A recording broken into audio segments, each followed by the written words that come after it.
followed by 12, 9, and 7. O, tandaan, mamaya, bago tayo bumalik sa mga assigned bases, magkakaroon tayo ng awarding.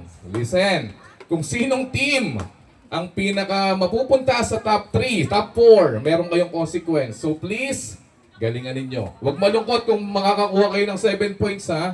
Palagi niyong iisipin, pasok pa din kayo sa top 4. O, 4 lang naman kayo eh.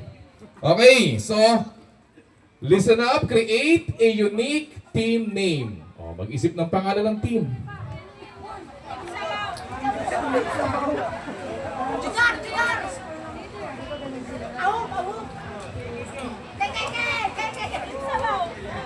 Okay na, Coach Baum? May pangalan na?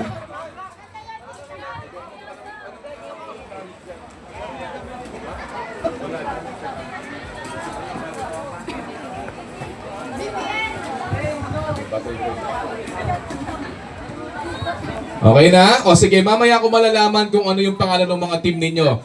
This is your first activity. Everybody listen. Okay? O, listen, group 1. Okay na? Okay. Oh, okay na, leader? Matrix? Okay. Listen up. For your first activity, this is what we call a battle cry competition. So you have to create a cheer or a yell. Listen. Sa cheer na gagawin ninyo, kailangan hindi siya lalagpas ng 1 minute but not less than 20 seconds. Yung cheer na gagawin nyo, kailangan mababanggit din ang group name ninyo. Okay? Bibigyan ko lang kayo ng time to practice. I'll give you 10 minutes to practice. Ganun lang kabilis. Okay?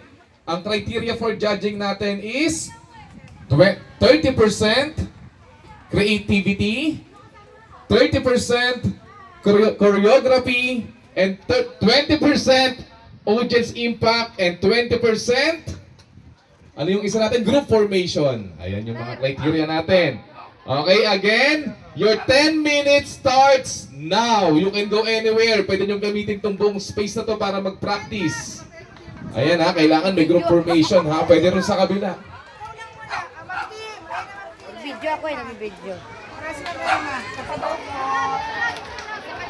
Share Tingin.